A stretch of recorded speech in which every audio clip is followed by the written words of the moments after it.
Hello, welcome to another Verasys video. My name is Rob Snowart, and today I'm going to talk to you about plug and play and talk about Verasys and plug and play. I want to explain that a little bit on why Verasys is different. What is it? What is it about Verasys that brings in this plug and play that we don't traditionally have? So I'm going to start off by a couple of PowerPoints, and then I'll actually demonstrate it. Verasys, it's not your typical BAS system. Your typical BAS system may have some application data servers, so it's storing historical trends off to a server somewhere. And that server can be accessed through browsers or other interfaces on that site. Or you may directly go to the engines if you didn't have the server to get your data, etc. So in the BACnet world, there are devices called supervisory devices, supervisory controllers. Supervisory controller essentially keeps track all the data on the bus and then can organize it so that way you can view it. So in this case, I'm showing just a layout of Metasys. So I have a lot of application-specific controllers down here, or a lot of BACnet application-specific controllers that can talk. These engines can talk multiple protocols. But then all this data comes up through these engines, and then these engines will talk to servers to store off the historical data. So it's a pretty complex system.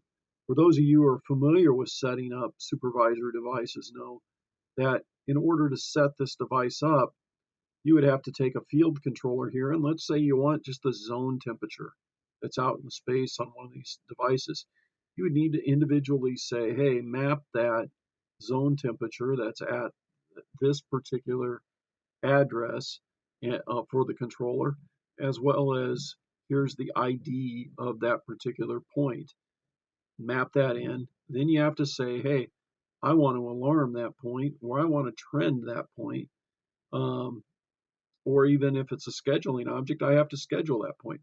So there's a lot of work to organize all these objects in the supervisory controller. So with Verasys, it's not your typical BAS because the Smart Building Hub is essentially a Wi-Fi interface to the trunk. And it's talking to what we call smart equipment. So I've taken the smart equipment logo and highlighted it. We have today 5 smart equipment devices, and I show them on this trunk that are defined. So our zone coordinator is a smart equipment device. We also have a rooftop unit smart equipment device. Our coming soon will be an A524. That's a smart equipment device. We have a TEC 3000, which is a thermostat for single stage units. And then we have our multi-stage or multi zone unit. So we have our single zone and our multi-zone unit. Those are third-party controllers. So if we don't have a York unit or UPG smart equipment unit, I should say, it doesn't depend on the brand. Then we use these 2 controllers to make up for that. So what's unique about smart equipment controllers is it's got embedded smart equipment technology, and I'll go over that here in a bit. So we embed things in there. So the way I like to talk about this is I'll take one of our devices. You're used to, or most people are used to, like our Metasys devices, where you use a tool to program it. You send in an application layer. And that application layer essentially holds the program. It'll tell you what all the IDs are, the points, and whatever the logic is of that controller. So our TEC 3000 in this case has that application layer. But in addition to that application layer, we have a supervisory layer. So unlike your traditional system that wouldn't have a supervisory layer, we hold a view definition.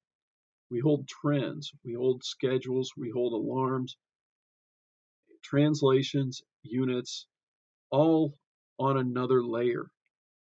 So what does that layer then do for us? So when we connect up to our smart building hub, we essentially take and grab that supervisory layer and bring it forward. So we don't have to define all that. It's already defined.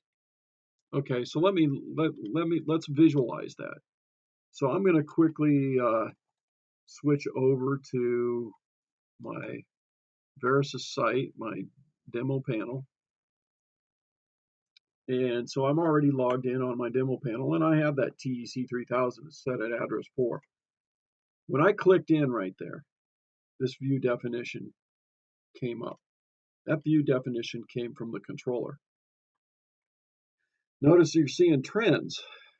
So there are trends right now going on in that device. So those trends are held in the device. In fact, you can even see it on the screen if you want. There's schedules. So whatever the schedule may be in that controller, it's available. So all of the view definition, so knowing how it sets up. So here's the equipment setup to change how that could work. If I want to be able to switch the units, or I want to switch the language, I have the ability to switch all that. Why? Because it's all within the controller, and all I have to do is just bring it in, or all I have to do is just tell it what I want. So that's what smart equipment controllers can do for us, or what it does for us with Verasys. The best way I can describe how it is different than a building automation system, remember me telling you you had to define all those objects at a particular address? Well, let's just change the address. I'm going to switch it from 4 to 5. So if I go back to my device list, I just told it to go from 4, and now it's going over here to 5. So you can see that 5 popped up, and this will go away. That's going to go offline.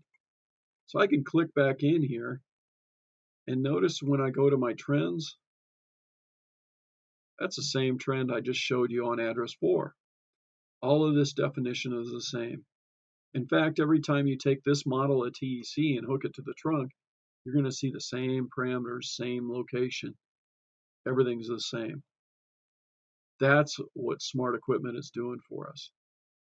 So hopefully you understand a little more about plug and play, and you got to see a true demonstration of that. Hopefully the light starts to turn on how Verasys is different. Anyway, hope you enjoyed this video. Hope you view a few more. Thank you.